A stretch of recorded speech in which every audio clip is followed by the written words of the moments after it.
इस कार्यक्रम के प्रायोजक हैं कृषि मंत्रालय, भारत सरकार।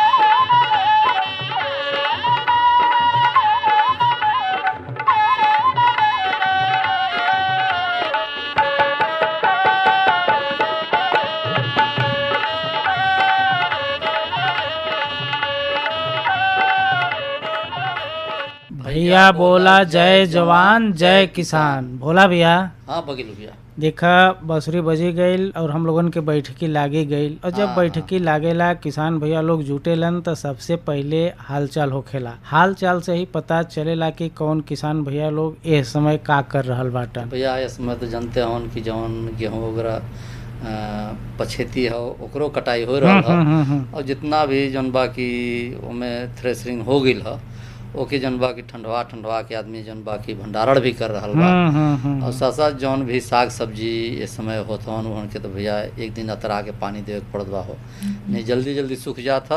और वैसने में इस समय समझ जा कि आम के पेड़ के नीचे जौन बढ़िया ठंडाई मिलला भैया ओकर आनंद लेवल जाला। इहे जौन बाकी इस समय हो रहल है। साथ साथ मवेशी लोन के देख रेख तो जरूरी हले है, काहे नहीं? धूप बहुत तेज चलत है भैया। देखा जब ऐसा बात मौसम के मिजाज का कहला ना, तो देखा आज के जोन हम लोगन के न्यूनतम तापमान बा वो 21 डिग्री सेल्सियस बा और अधिकतम तापमान देखा 42 डिग्री बा। तो ये हिसाबे से हम लोगन के अपन काम काज करले के जरूरत बा। काहे कि जब जरूरत नहीं बा तो घर से बाहर निकलने के भी जरूरत नहीं बा, और लू से बचे खातिर हम लोगन के देखा फूल बांह के कपड़ा पहने के बा। और जब घर से बाहर निकलत है तो माथा ढक करके निकले के बा।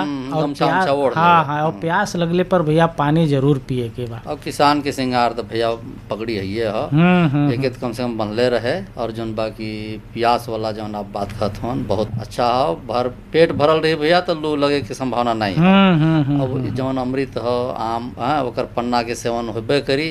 और जौन किसान भाई लोग जौ उत्पादन के लिए हैं तो ओकर और चना के सत्तू तो भैया इस समय बढ़िया जौन बाकी चलत बहन। तो ऐसे जौन बाकी हो एक जुगत बढ़िया बात। तो भैया देखा इ तो बात के हम लोगन को हुए करी, लेकिन भैया भोला बातचीत तो हो के साथ साथ है ना भैया लोगन के बीचे एगो बात हम कहल चाहत बाटी कि हम लोग बाटी किसान। हाँ। और हम लोगन के हर काम खेती बाड़ी से ही करे के पड़ेला। एकरा खातिर सरकारी लाभ के भी हम लोगन के जरूरत पड़ा। सरकार के तरफ से जौन मिले वाला बा भैया ओकरो लेवे के बा। अरे भैया वैसे ही लेवे के रहे जौन बाकी ये समय जौन सौर ऊर्जा भैया तो मैं कहें कि ऐसा तो रजिस्ट्री के बात चलत रहे भैया। देखा उहे हम बात कहल चाहत है कि देखा फार्मर रजिस्ट्री समय से करावे के बा। हाँ भैया फार्मर रजिस्ट्री नहीं करेबा तो हम लोगन के जौन सरकारी लाभ मिले के बा भैया तो ओकर लाभ हम लोग नहीं ले सकीला। और ई लाभ लेवे खातिर देखा हम लोगन के कहीं अलग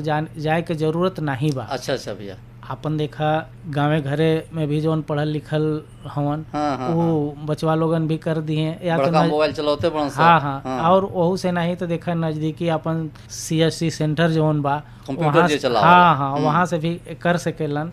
और ई कैले के बाद भैया जब तक आपके ID नहीं मिली ना तब तक कोनो तरह के लाभ आपके सरकारी नहीं मिल सके। अच्छा तो हमें जौन हम लोग के 2000 रुपया आवाला 4 महीना में तो वो ना मिली भैया। रजिस्ट्री जब तक नहीं होल रही तो कैसे मिली?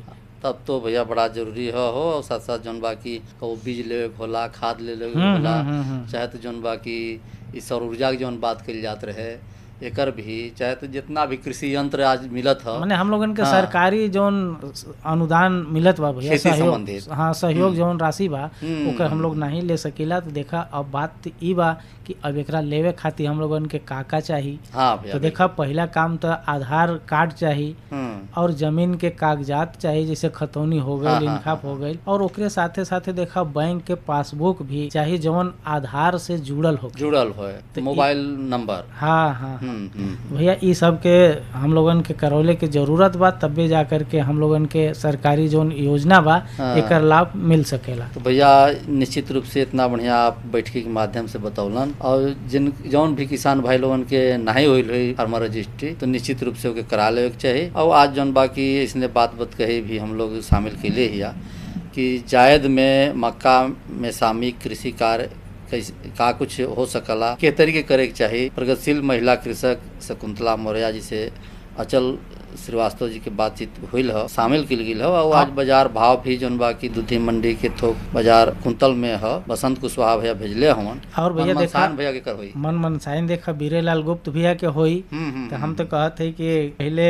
अपन जो जानकारी बा ये सुनल जाए, लेकिन वो से पहले कुछ संदेश बा भैया वो सुन लिहल जाए। अरे क्या कर रहा है? इधर इधर इधर हम बोल रहे हैं तेरे बीजू का पुतला बोल रहा है। पक्षियों से तो हम खेत को बचा लेते हैं, पर इन घातक रसायनों से कैसे बचाएं? मतलब? देख बेटा, तू जो ये अंधाधुंध रसायन मिलाता है ना, मिट्टी की सेहत बिगड़ने लगी है। और जब माटी ही कमजोर पड़ जाएगी तो उपज कैसे सेहतमंद होगी? अरे पहले ऐसा नहीं था। पूछना अपने बड़े बुजुर्गों से, कैसे फसल लहलहाती थी, शुद्धता झलकती थी। हाँ, माटी भी तंदुरुस्त और लोग भी। पहली वाली बात कहा, पर अब तो सभी डाले हैं। सब नहीं, आज भी लाखों जागरूक किसान परंपरागत विधि से फसल उगा रहे हैं। खर्चा कम और उपज की कीमत भी बेहतर पा रहे हैं। सच है? रे बेटे, एक्सपीरियंस से बता रहे हैं, धूप में बाल सफेद नहीं किए हैं। हाँ। ठीक है भाई, मैं भी आज से जैविक खेती शुरू करूंगा। माटी से प्रेम की परंपरा है परंपरागत खेती। हर जोखिम से निकल कर फसल आए, सुरक्षित हो जाए। फसल बीमा से हर किसान अब आत्मनिर्भर हो जाए। संकट के समय प्रधानमंत्री फसल बीमा योजना किसानों के लिए वरदान है।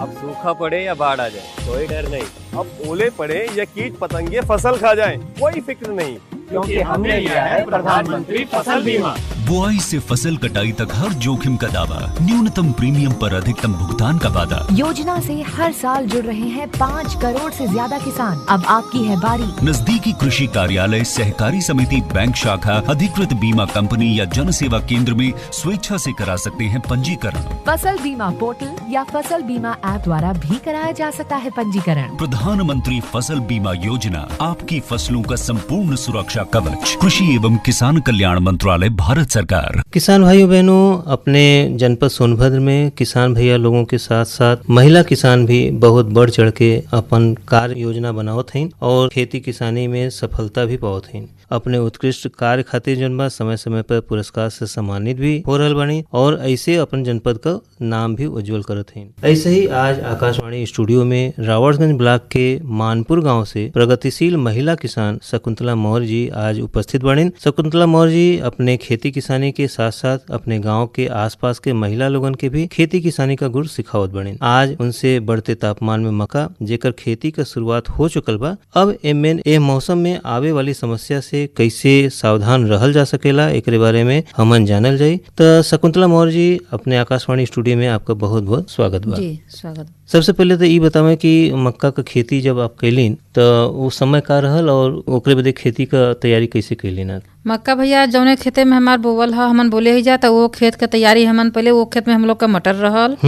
तो जब हम लोग का मटर सब्जी वाली हरी मटर रहा, जब वो सब्जी वाली मटर हम लोग का खत्म हो गल, जैसे कि साफ सफाई करे में आजकल जैसे कि लेबर उबर बहुत कम मिलत है तो दिक्कत रहा। तो ये से होके हम लोग रोटावेटर से जोतवा दिली जाए। जब वो 2 बार बढ़िया से जब वो खेत जोताए गया तो उमन 8 फीट पर मेड़ी बनैली जाए। मेड़ी बनाए के ओके बढ़िया जौन कियारी से कियारी रहल ओके बढ़िया हम लोग एकदम समतल बना दिली जाए कि मतलब जैसे कि पानी एक किनारे से किनारे न जाए, बढ़िया पानी पूरा खेत में लगत चल जाए। अच्छा। हाँ, तो जब हम लोग ओके जब मेड़ी उड़ी बढ़िया समतल हो गया तब उमन ज्यादा खेती करे के बाद भैया तब जैसे कि खुरपी से बोल तो हमन से न सपरी। बिल्कुल। तो ये से जैसे जब लंबा खेती करना बा तो ओके कुदारी से घोई लंबा लंबा मार के उसी में बिया हम लोग एक दाना बिया एक हाथ पर गिरावल है।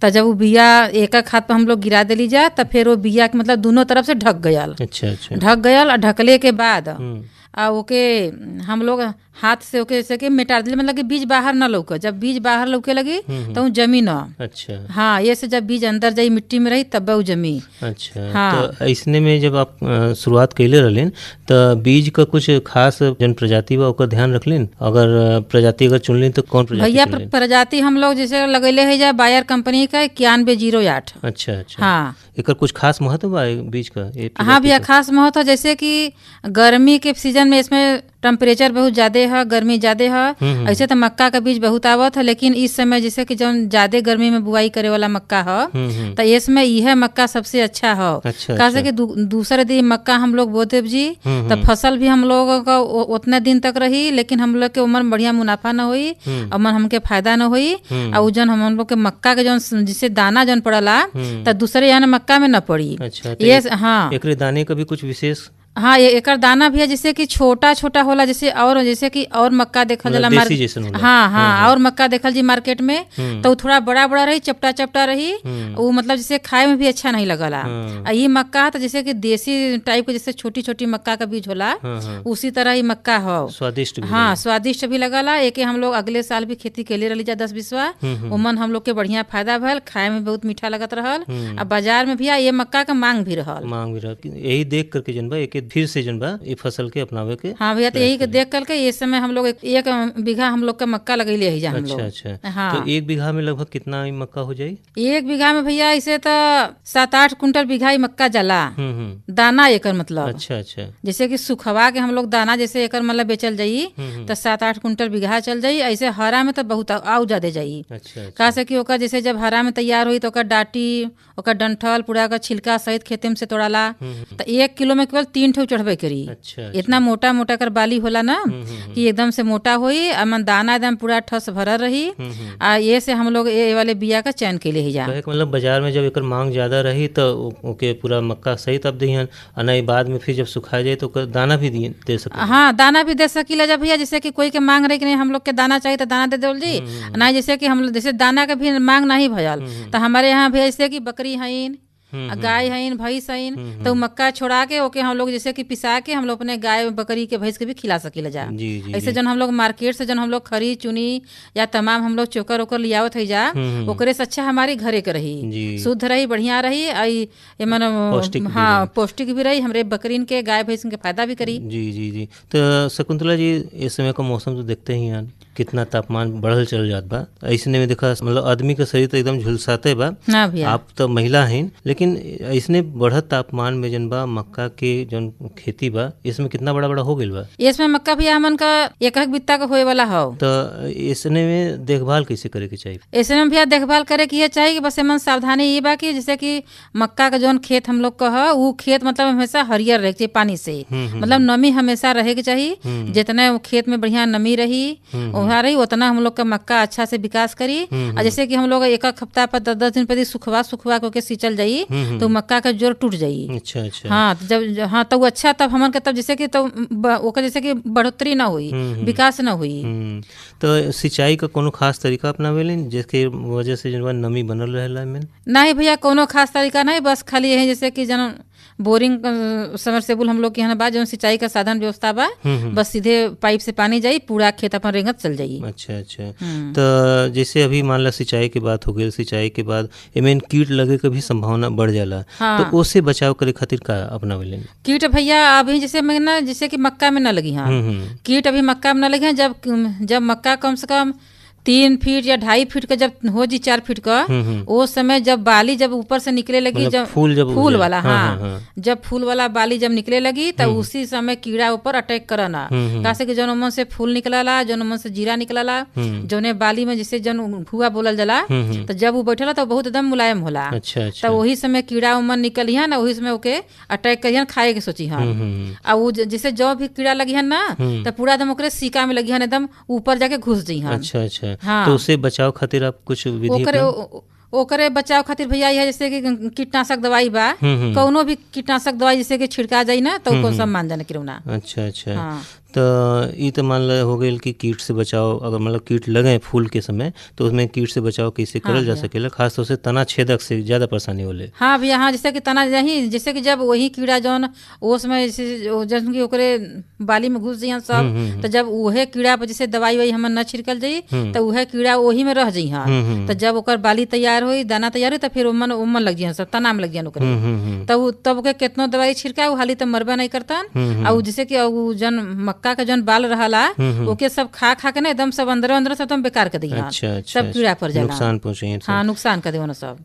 तो शकुंतला बहन देखा इसमें निराई गुड़ाई भी करल जा सके। हाँ भैया। और कोनो खास विधि बा या कोनो खास तरीका बा जेकर वजह से निराई गुड़ाई अगर करल जाए तो पौधा के नुकसान भी ना पहुंचे और अपन काम भी हो जाए। वो भैया मक्का हमन के जैसे ऐसे बोल है कि 12-13 सेंटीमीटर हो, जैसे ओकर चौड़ाई हुई मान के चलिहन, तो उतना जैसे मक्का बोवल है तो सीधे भैया ऐसे तो हमन के कोनो जैसे कि तरीका नहीं बा। अब भाई कोनो जैसे परंपरागत तरीके से ही अपन हाँ, जैसे कि कोनो कोड़े वाला यंत्र भी नहीं बा मन के यहाँ। अब जैसे मक्का का लाइन सीधे सीधे बोवल बा, तब उसी तरह अब फरसा से कुदारी से वही जब लेबर जौन लगल बायान वह सब मक्का का अपन कोड़ाई करिए। ज्यादा कोड़ाई नहीं करे के होला, 1 बार या 2 बार कोड़नी करे हुई मक्का का, बस निराई गुड़ाई कर जाई। जैसे आओ जैसे कि पेड़ पेड़ के घास जिससे रह गयल, घास फूस रह गल तो हाथे से निकाल देव जी, निकाल देव।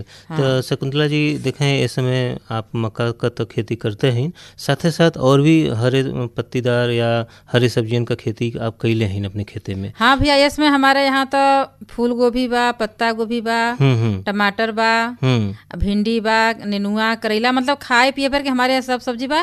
ओकरे साथ साथ भैया ड्रैगन फ्रूट का भी खेती हमारे यहाँ भयल बा। और वो ड्रैगन फ्रूट जौन हम लोग का बा अब फूल के अवस्था पावत है, 2-3-4 हम लोग का फूल भी गल बा। एकरे साथ साथ जैसे कि सब्जी के साथ साथ फल भी खाए की तैयारी हम लोग कर दिले भाई। हाँ। तो जौन बढ़त तापमान की बात रहा, तो बढ़त तापमान में ये तरीके के जो सब्जियां बा वो सब्जियन के रख रखाव या ओकर देखभाल आप कैसे करियन? सब्जी में भैया जैसे कि हम लोग के यहाँ नेनुआ लगल बा, लौकी लगल बा, कोहड़ा ओढ़ा लगल बा, तो क्या भैया यह बा कि पानी से हमेशा तर रही, नमी बना के हाँ, नमी बना के रखल जाई तो हम लोग का बढ़िया फसल रही, और जिससे बढ़िया हम लोग के फायदा भी होई। और वही जैसे कि तापमान तो बहुत ज्यादा है बा, और जैसे कि बहुत ज्यादा जब धूप लगत बा तो जब सब्जी सुखा जाई तो जब सूख जाई तो हम लोग जैसे कि प्रॉफिट भी ना होई, अब बाजार में फिर ओकर अच्छा मांग भी न रही। जी जी जी। जैसे सूखा सब्जी हम लोग ले जाल जी मार्केट में तो अच्छा मांग भी न रही। बिल्कुल बिल्कुल। तो ई तो रहल नमी कैसे बना के रखल जाए, ओकर देखभाल कैसे करल जाए। एक चीज और की जैसे ये समय अगर कीट लग जाए हरी सब्जियन में या और भी जौन भी तरीके के सब्जी बा तो उनमें भी अगर बचाव का तरीका कैसे अपनावे के चाहिए? बचाव का तरीका भी जैसे बा कोनो भी सब्जी में बा, जैसे कि भिंडी उंडी बा उमन तक कीड़ा लगवा नहीं करता, बिल्कुल दवाई नहीं दिया। कोहड़ा ओहड़ा भी तो भाई नहीं लगता। ये समय जैसे कि बोड़ा ओड़ा बा तो बोड़ा ओड़ा में कुछ कीड़ा लगना तो वही जैसे कि कीटनाशक दवाई हल्का फुल्का छिड़का जला, वैसे बहुत ज्यादा दवाई देवे के इसमें जरूरत नहीं पड़ा। तो इनमें मल्चिंग से भी कुछ सहायता मिलेला? हाँ, मल्चिंग से मिलेला, लेकिन भैया इस समय गर्मी में ना मल्चिंग जैसे कि सक्सेस नहीं हो। अच्छा अच्छा। थोड़ा हम लोग जैसे नेनुआ लगेले है जा, जैसे जैसे तार हमन के रहल तो हम लोग चढ़ा दिले है जा, लेकिन जब वो हवा चला कि नहीं तो फल से फल जैसे कि एकदम टकरा के एकदम से वो काला हो जाला। अच्छा अच्छा। तो ये समय जितना अच्छा नीचे फसल रही हम लोग के फायदा हो जाला, बढ़िया टूट जाला। अब मल्चिंग वाला इसमें जैसे कि जब ज्यादा गर्मी में सक्सेस नहीं हो, बिल्कुल हवा का जब झकोरा लगला तो पूरा काला हो जाला बिल्कुल फल। तो शकुंतला बहन देखा इस समय एक चीज़ और बा कि जैसे आप तो अपने तरीके से अपने तकनीकी ज्ञान की वजह से आप हर तरीके से देखभाल आप अपने फसलन का कर सकेलन। अब हमन के जो अपने जनपद में और भी किसान हुए उनके बदे कुछ खास संदेश बा अगर चला तो बतावें। तो हम तो भैया यह कहब किसान भाई लोगों से बहन लोगों से कि जैसे कि जवन भी खेती करा पहले बीज का चुनाव अच्छा से करा, या सब्जी हो या दलहनी हो या तिलहनी हो चाहे कुछ भी हो। जैसे मक्का के बात आ गल, अच्छा किस्म के मक्का बोहन तो मार्केट में ले जइहन तो उनके मक्का का ज्यादा मांग रही तो ज्यादा मांग रही तो अच्छा बिकी। और जैसे कि वही अब बोड़ा भी आ गल तो कई कंपनी के बाय तो ऐसे अच्छा बीज का चुनाव करिहन, अच्छा से पैदा करिहन। ओके ताजा ताजा भैया शाम के सब्जी न तोड़ा, जौन भी सब्जी हरी सब्जी टूटी सुबह टूटी, सुबह पैकिंग हुई और तुरंत मंडी जाई, ओकर भैया सब्जी का मांग अच्छा रही, ताजगी बना हाँ ताजगी बना रही। आ जौन की सब्जी से कि शाम के टूट गयल तो रात भर में एकदम सूखा हो जाला सब्जी, तो ये से भैया ओकर लाइट ओकर चमक खत्म हो जाई। तो मंडी जात 8 बजे पहुंचत तो ओकर जैसे एकदम लूंज पुंज हो जाला, तो ओकर इतना अच्छा मांग न रही। हम तो यह किसान बहन लोग से कहब कि खाए बदे जैसे कि जगह कम जगह बात है, खाए बदे थोड़ा अपने के लगावा, खेती बाड़ी करा, कहा से कि बाजार में बात है कौनो चीज के बात है बहुत, हम लोग तो जैसे कि उतना दवा के छिड़काव नहीं करी ला जा, लेकिन कितना लोग तो शाम के दवा छिड़क के और सुबह एकदम सब्जी लेके यहाँ ऐसे जैसे कि रोग दुख से बचे के बाद अपने घरे खाए बदे थोड़ा साग सब्जी का खेती करा, अपन शुद्ध खाए लोगन। बिल्कुल बिल्कुल। तो देखा कितना अच्छा तरीके से जानकारी दिले। तो किसान भाई बहन देखा आज के कार्यक्रम में शकुंतला मौर्य जी रहलिन और देखा बढ़त तापमान में मक्का और हरी सब्जी का देखभाल के बारे में बहुत उपयोगी बात हम जानल गए उनके माध्यम से। आशा बा कि आज की जानकारी आप सबके खातिर लाभकारी रही। तो शकुंतला मौर्य जी आपके व्यस्तता के बावजूद समय निकाल के इतना बढ़िया जानकारी देवे खातिर, आकाशवाणी स्टूडियो आवे खातिर आपके बहुत बहुत धन्यवाद। बोला भैया देखा कितना बढ़िया हम लोगन के जानकारी मिलल। मक्का में सामयिक कृषि कार्य शकुंतला मौर्य बहन एकदम फरिया के बतेलन, वहीं अचलू भैया पूछे में कोई कसर भी नहीं छोड़लन।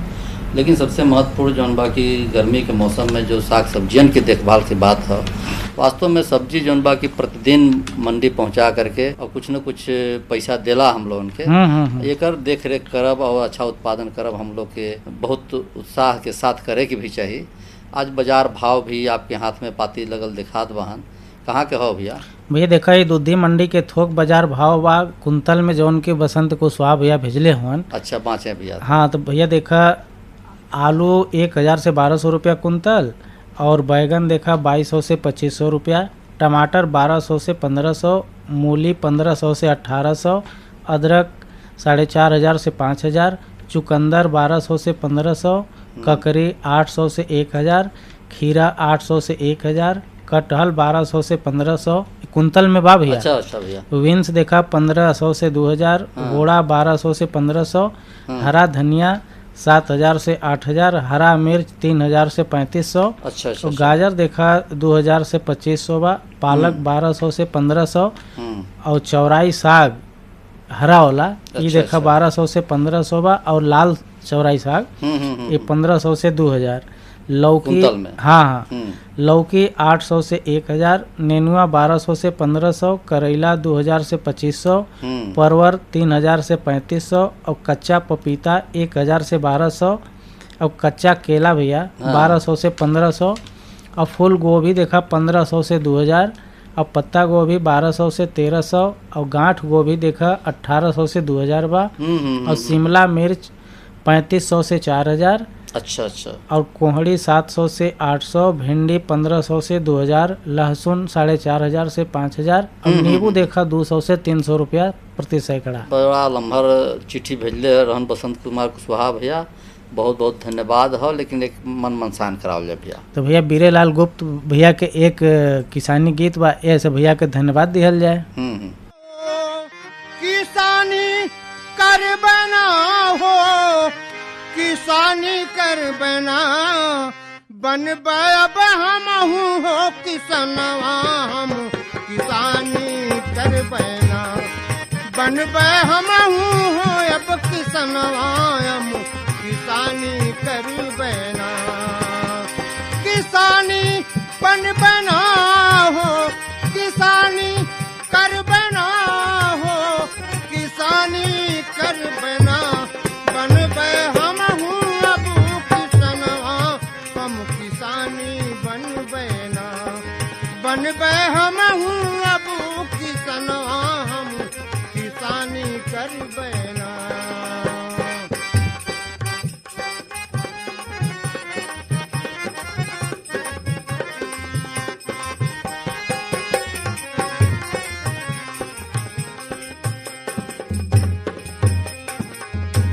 कई के किसानी सब के हम देखैबे, कई के किसानी कई के किसानी कई के किसानी सब के हम देखैबे, खेतवा में हम हूँ सब कुछ उपजैबे, सब कुछ उपजैबे। करतब में कौनो नाही, करतब में कौनो नाही, रखबे कसरिया हम किसानी करबे ना। बनबे हम हूँ अब किसनवा, हम किसानी करबे ना। बनबे हम हूँ अब किसनवा, हम किसानी करबे ना।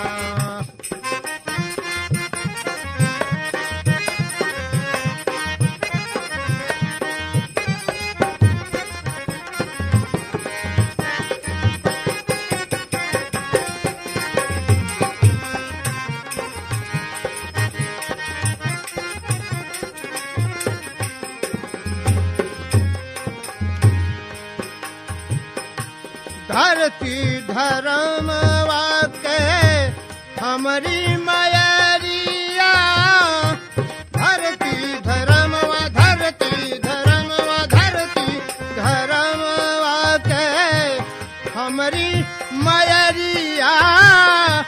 इनकी सरनी में बीतैबे उमरिया, बीतैबे उमरिया।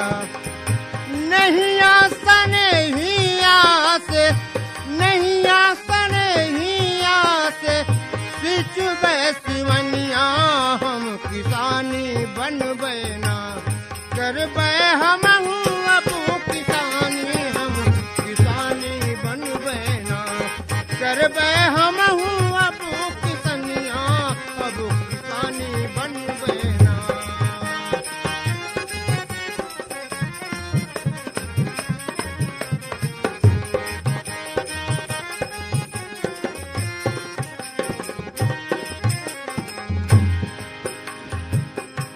चमकी बिजुरिया से गौवा के खोरी, चमकी बिजुरिया, चमकी बिजुरिया, चमकी बिजुरिया से गौवा के खोरी। ढिबरी के सुधिया भुला जई है गोरी, भुला जई है गोरी। हमरो अंगनवा में, हमरो अंगनवा में उतरी सरगवा, हम किसानी करबे ना। करबे हम हूँ अब किसानी, हम किसानी करबे ना। बनबे हम हूँ अब किसनवा, हम किसानी करबे ना। किसानी करबे ना हो, किसानी करबे ना। किसानी करबे ना हो, किसानी करबे ना। बनबे हम हूँ अब किसनवा, हम किसानी करबे ना। बनबे हम हूँ अब किसनवा, हम किसानी करबे ना। बनबे हम हूँ अब किसनवा, हम किसानी करबे ना। हम हूँ अब किसनवा, किसानी करबे ना। कितना बढ़िया बीरेलाल गुप्त भैया मन मनसान करोलन, बहुत बहुत धन्यवाद है। लेकिन किसानी क्रम में भगिलू भैया, अगर हम लोग जौन बा की अंधाधुंध जौन पानी सिंचाई करत हैं, हाँ, ओके अगर ड्रिप सिंचाई में हम लोग परिवर्तन कर दें तो जितना आवश्यकता होई पौधा के उतने ले ही और अच्छा फसल भी उत्पादन हो। भैया यही से कहल गइल बा कि पर ड्रॉप मोर क्राफ्ट, ई विधि अपनौले के जरूरत बा, पानी बचौले के जरूरत बा, और यही बात के साथ आज पंचायती समेटले के भी जरूरत बा। बिल्कुल। तो बैठकी के से विदा ले लिया भैया। तो भैया बोला जय जवान जय किसान।